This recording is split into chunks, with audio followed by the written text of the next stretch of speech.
Counterpoint, the general knowledge music quiz, chaired by Paul Gambaccini. Hello, it's time to convene the College of Musical Knowledge as another heat of Counterpoint takes to the air. Among today's competitors, with me here at London's Radio Theatre, could be this year's eventual champion.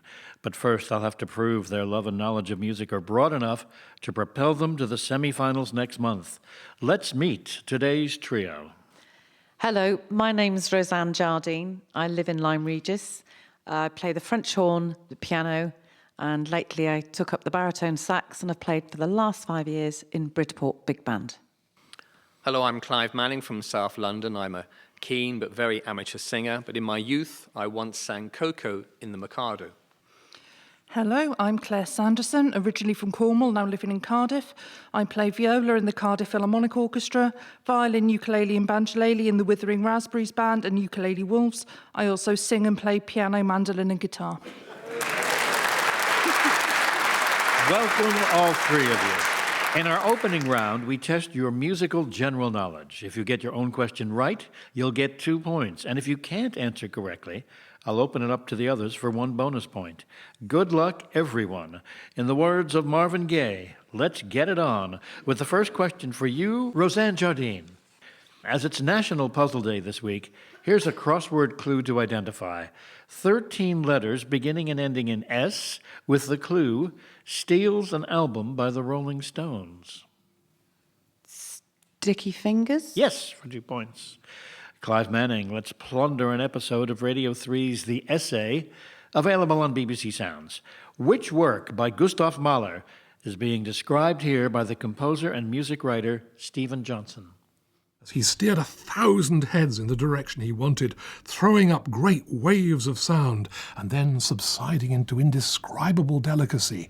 All that he has created was brought to life in every single bar.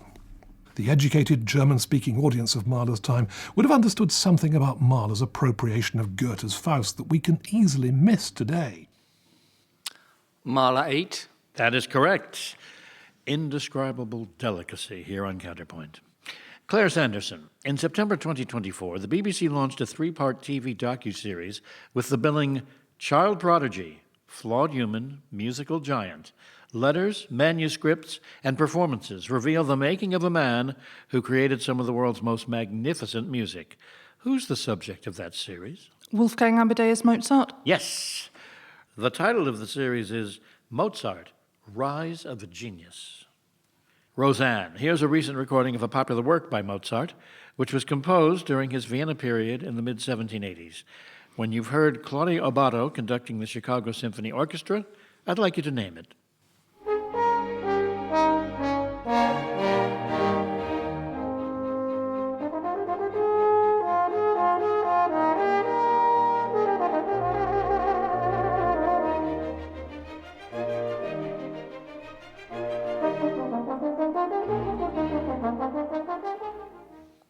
Horn Concerto No. 3? Yes.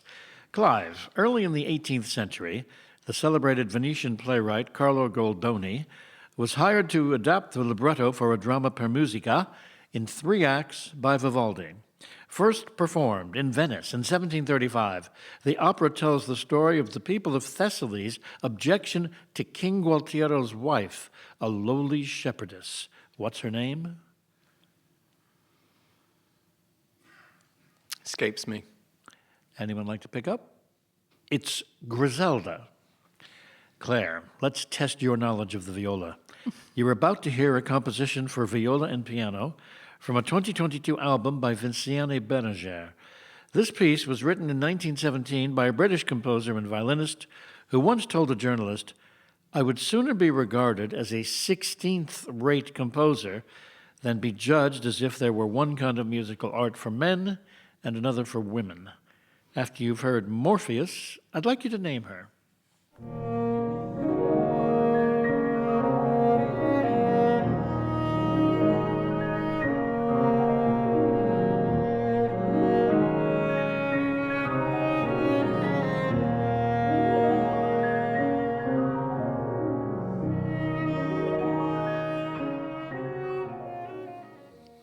Rebecca Clark. Oh, yes, that's right, for 2 points.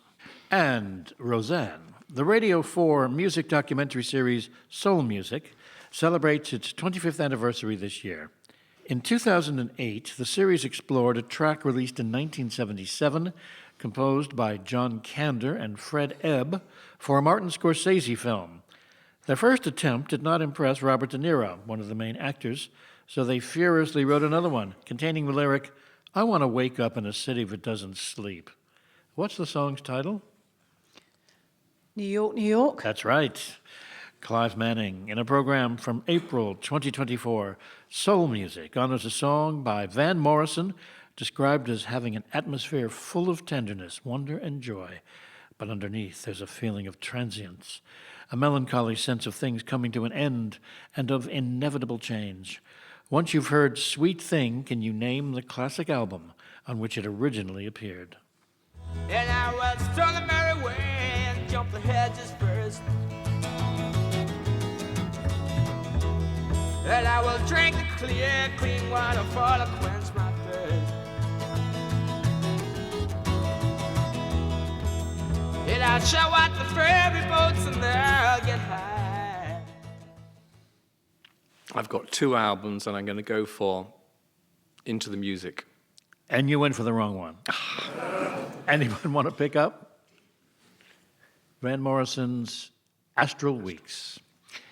Claire, all episodes of Soul Music are available on BBC Sounds, as are over 1,000 episodes of In Our Time, presented by Melvin Bragg. They include an edition in which Melvin and his guests discuss the Benedictine abbess and polymath Hildegard. More music survives from her work than by nearly any other composer from the Middle Ages. Can you tell me which town on the Rhine she's identified with, where the local girls' school is still named after her? I can, but I've forgotten. Is there anyone who hasn't forgotten?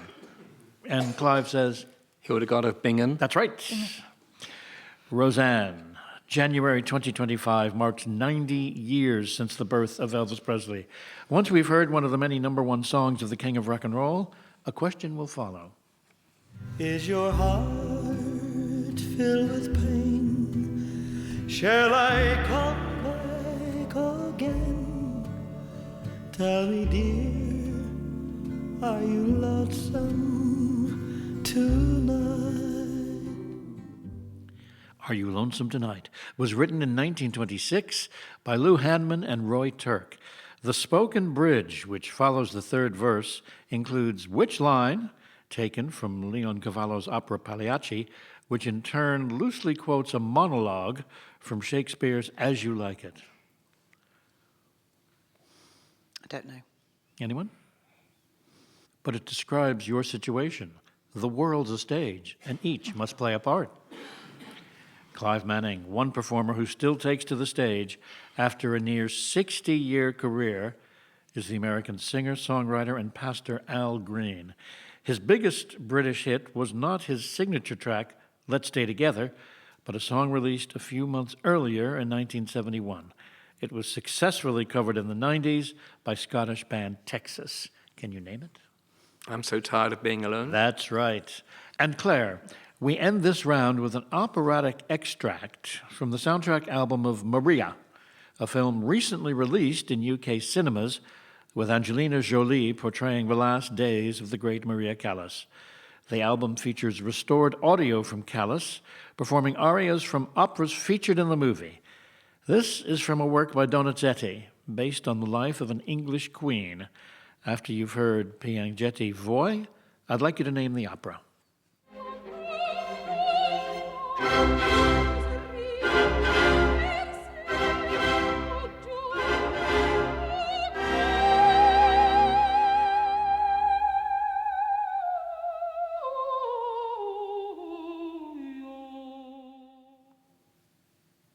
Maria Stuarta.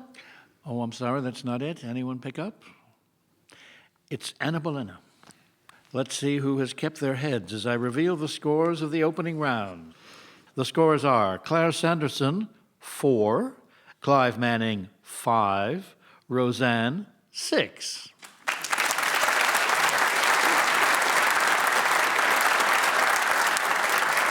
Now it's time for our special subject round, in which our competitors have to choose their own topics on which they'll answer individual questions.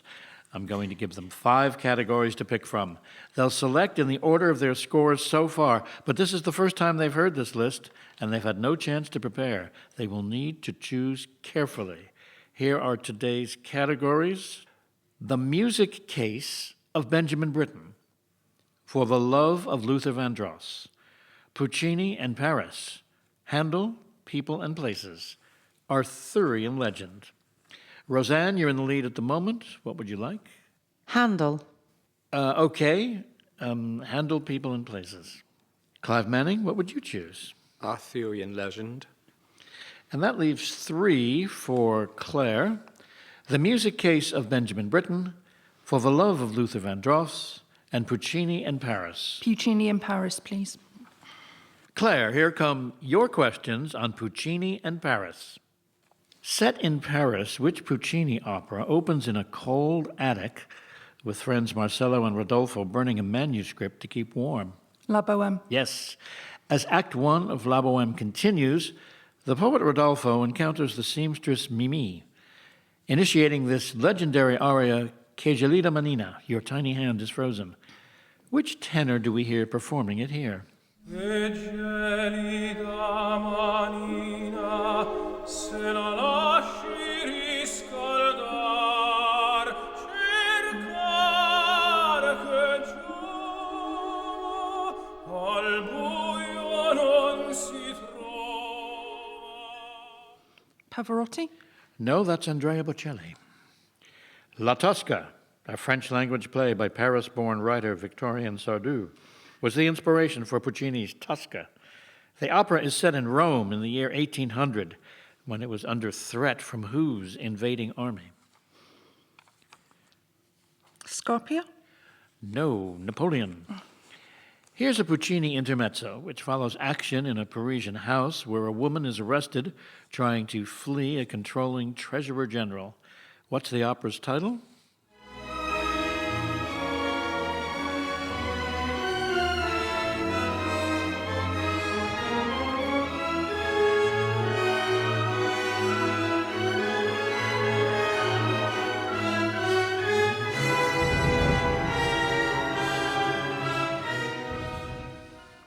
Manon Lescaut. Yes. Michel, the main protagonist of Puccini's one-act opera Il Tabarro, or The Cloak, is a Parisian employer of what kind of workers? Seamstress. They're dock workers. Act 2 of Puccini's opera La Rondine ends with Magda and Ruggiero in a Parisian bar planning a new life together. After you've heard the opening of Act 3, I'd like you to tell me in which area of France the couple have set up their new home and life together.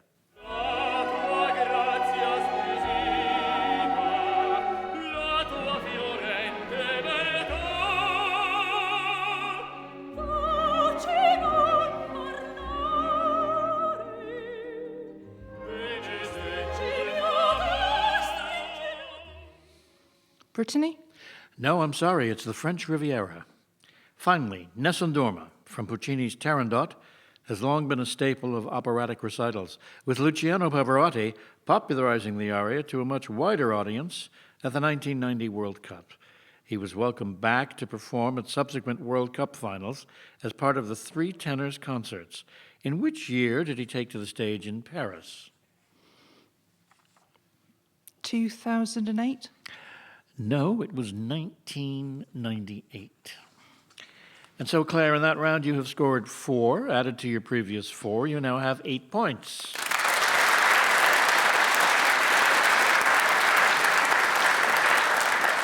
Clive Manning, here are your questions on Arthurian Legend. What's the name of Roxy Music's final studio album from 1982, which takes its name from Arthur's final resting place? Avalon. Yes. The enduring fascination with Arthur, the king that was and the king that shall be, has permeated all aspects of popular culture, encompassing movies, television, pop songs, parodies, and anime. Here's the 2023 Broadway cast recording of a hit musical which first opened in 1960. It stars Andrew Burnap as Arthur. After you've heard How to Handle a Woman, I'd simply like you to name the musical. How to handle a woman. There's a way, said the wise old man, a way known by every woman since the whole rigmarole began. Camelot. That is correct. Nigel Terry played Arthur in a 1981 film with a one-word title, whose soundtrack combines classical compositions, including Karl Orff's O Fortuna and Wagner's prelude to Tristan and Isolde, with additional score composed by Trevor Jones. What's the name of the film? Excalibur. Yes.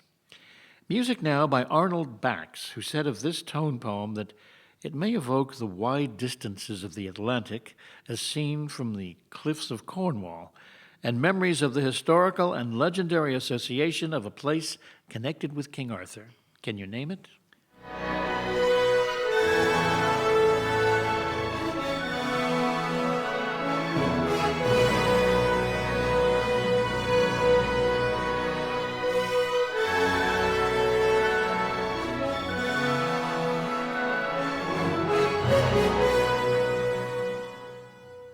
Tintagel. Yes. Premiering on Broadway in 2005, which Tony Award-winning musical began with a pre-recorded announcement informing audience members to please feel free to let your cell phones and pagers ring willy-nilly. However, do remember that there are heavily armed knights on stage, and you might well be dragged up and impaled. Spamalot. Yes. Spamalot is also known as Monty Python's Spamalot, a musical lovingly ripped off from the motion picture Monty Python and the Holy Grail. The film is 50 years old this year. Here's a song from the soundtrack written and performed by an English comedian and musician who was often dubbed the Seventh Python. After you've heard Brave Sir Robin, please tell me his name. Bravely bold Sir Robin rode forth from Camelot. He was not afraid to die, oh brave Sir Robin. He was not at all afraid to be killed in nasty ways. Brave, brave, brave, brave Sir Robin. Neil Innes. Yes. Finally, with libretto by John Dryden, Purcell's five-act semi-opera King Arthur concludes with a masque set to a piece of music whose form is defined by the Oxford English Dictionary as follows: an obsolete dance, or the music to which it was danced, moderately slow and usually in 3/4 time. What's the name of this style of musical composition? Pavan. No, it's the chaconne. And so, Clive Manning, in that round, you've scored 12 points in addition to your previous 5. You now have 17.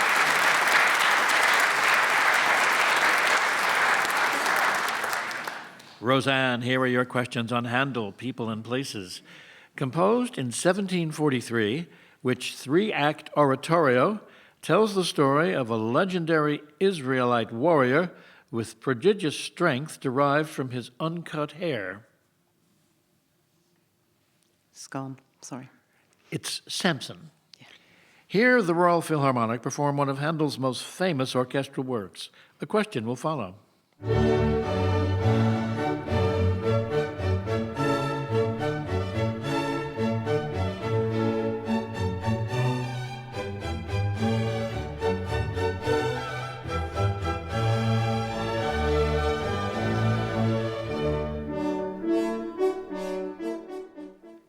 The premiere of Handel's Water Music Suite was on the 17th of July, 1717. It was composed in response to which king's request for a concert on which river? River Thames, George I. That is correct. In 1727, Handel provided music for the coronation of King George II. One of his compositions was inspired by the biblical story of a descendant of Eleazar, the son of Aaron. It has since become a British anthem. What's the title of the work? Zadok the Priest? Yes. Here's another popular work by Handel, memorably featured in the 2012 London Olympics opening ceremony when James Bond, played by Daniel Craig, met the Queen at Buckingham Palace. although it's usually performed separately as a concert piece. After you've heard the arrival of the Queen of Sheba, I'd like you to name the 1749 oratorio for which the Sinfonia was originally composed.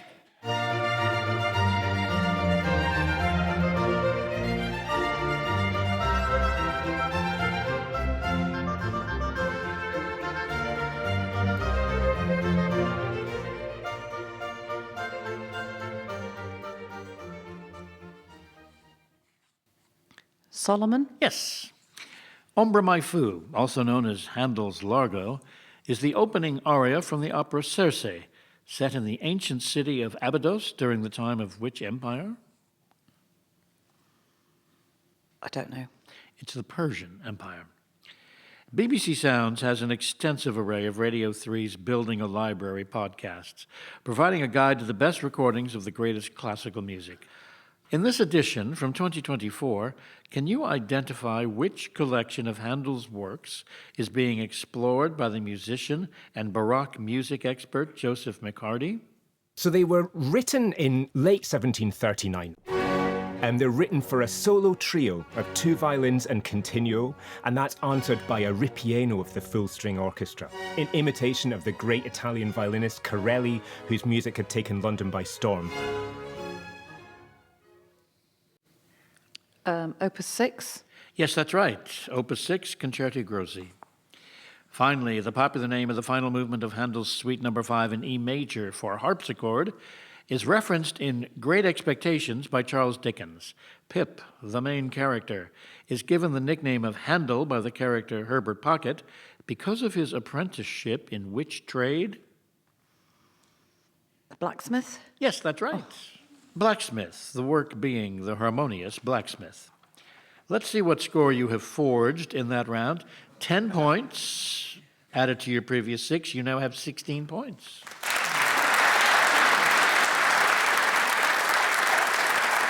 And now, as we go into our quick-fire round, the points are as follows.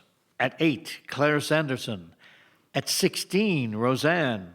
At 17, Clive. It's fingers on the buzzer once again for our quick-fire final round. This is where things can change quickly. A correct answer wins you 1 point, but you lose a point if you buzz in and fail to answer correctly. There are no bonuses. So, fingers poised. Here we go. Complete the title of Bryan Adams' #1 hit, Everything I Do. Claire says, I Do It For You. yes. In song titles, which word follows lucky, mirror, and rocket? Rosanne. Man. Yes. Whose 6th symphony is commonly known as the Pathétique? Rosanne. Beethoven. No, Tchaikovsky, -1. With which instrument do you usually associate the band leader Charles Mingus? Rosanne? Big bands. No, the answer is double bass. Oh, sorry. The front cover of which Supertramp album shows a snow-covered piano? Rosanne? Even in the quietest moments. Yes, you get the point back. Which 1846 work by Berlioz is inspired by a dramatic poem by Goethe? Rosanne? Symphonie Fantastique. No, La Damnation de Faust. You lose the point. The song We Don't Talk About Bruno is from which Disney animated musical film, Claire? Encanto. Yes. Which 70s vocal group named themselves after 3 theological virtues in Christian philosophy? Clive? No, it's gone blank. Well, that won't help you. Faith, Hope, and Charity. A shoe factory in Northampton is the setting for which hit musical with music and lyrics, Claire? Kinky Boots. Yes. In the pop charts of 1977, what type of dance was celebrated by the Brighouse and Rastrick Brass Band? And Claire says? The Floral Dance. Yes. Which British violinist competed for Thailand in alpine skiing? And Claire says? Vanessa May. Yes. Elgar's 2nd Symphony was dedicated to which king who died a year before its completion? Clive. George V? I'm sorry, that's wrong. It was Edward VII. In 1995, a memorial statue for the American musician Frank Zappa was unveiled in which city, the Lithuanian capital? Clive says? Tallinn? No, Vilnius, -1. The word scherzo for a lively movement of a symphony literally means what? Claire. Joking. Yes. Michael Eric Dyson's 2004 book, Mercy, Mercy Me, explores the art, loves, and demons of which legendary Motown singer? Mercy, mercy me. It's Marvin Gaye. The biggest recording deal by a British jazz singer was for the 2004 album Don't Talk, released by which Yorkshire-born vocalist and broadcaster? Roseanne. Claire Teal? Yes, in December 2024. Which musician and singer won the British reality TV series I'm a Celebrity, Get Me Out of Here? Danny Jones. Commissioned in 1965, the Chichester Psalms were created by which composer, Clive? Leonard Bernstein. Yes. Which actor plays Bernstein in Maestro, the 2023 movie, Clive? Bradley Cooper. Yes. Which composer wrote his setting of Ave Verum Corpus in 1791, Clive? Mozart. Yes. Which song from Fleetwood Mac's Rumours album do you associate with the sport of Formula One? Claire. The Chain. Yes. Valeric's This Time Next Year Will Be Millionaires features in which comedy musical? Claire?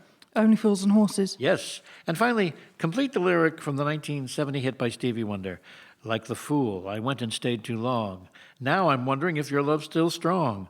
Ooh, baby, here I am. Clive? Signed, sealed, delivered, I'm yours. That is right. The final scores are signed and sealed. Let me deliver them.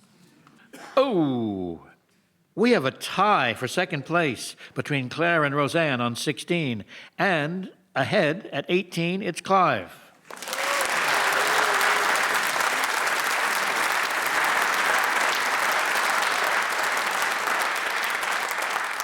Congratulations, Clive Manning. We'll be meeting you again in the semifinals in a few weeks' time. We look forward to that. Thank you to the other two of you. You've given us a most entertaining contest. It's so close. I hope you've enjoyed it as much as we have. Join us next week when 3 more music lovers will play Counterpoint. Until then, goodbye.